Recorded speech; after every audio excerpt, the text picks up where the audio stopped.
এক গ্রামে একটি ছোট্ট ইঁদুর বাস করত। তার নাম ছিল ছোটু। ছোটু ছিল খুবই কৌতূহলী এবং সাহসী। সে সারা দিন গ্রাম ঘুরে ঘুরে কিছু না কিছু খুঁজে বেড়াত। অন্য সব ইঁদুর তার সাহস দেখে অবাক হতো, কারণ সে মানুষের ঘরেও ঢুকে পড়তে দ্বিধা করত না। একদিন ছোটু শুনল, গ্রামের মন্দিরে প্রসাদের ভাগে অনেক মিষ্টি রাখা হয়। এই খবর শুনেই তার চোখ চকচক করে উঠল। সে ঠিক করল, রাতেই মন্দিরে যাবে এবং কিছু মিষ্টি নিয়ে আসবে। রাতে সবাই যখন ঘুমিয়ে পড়েছে, ছোটু চুপি চুপি মন্দিরে ঢুকে পড়ল। সে দেখে এক কোণে বড় থালায় অনেক লাড্ডু রাখা আছে।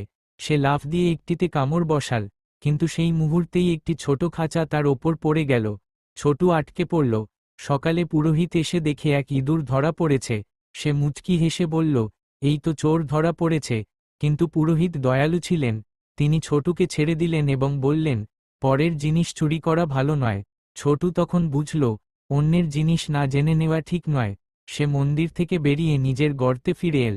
তারপর থেকে সে আর কোনো দিন কারো ক্ষতি করেনি বা কিছু চুরি করেনি। সে নিজের খাবার নিজেই জোগাড় করত এবং অন্যদেরও সাহায্য করত। ছোটুর গল্প থেকে সবাই একটা শিক্ষা পেল, লোভে পড়ে অন্যায় করলে শেষ পর্যন্ত বিপদে পড়তেই হয়। তাই সৎভাবে জীবন যাপন করাই শ্রেষ্ঠ।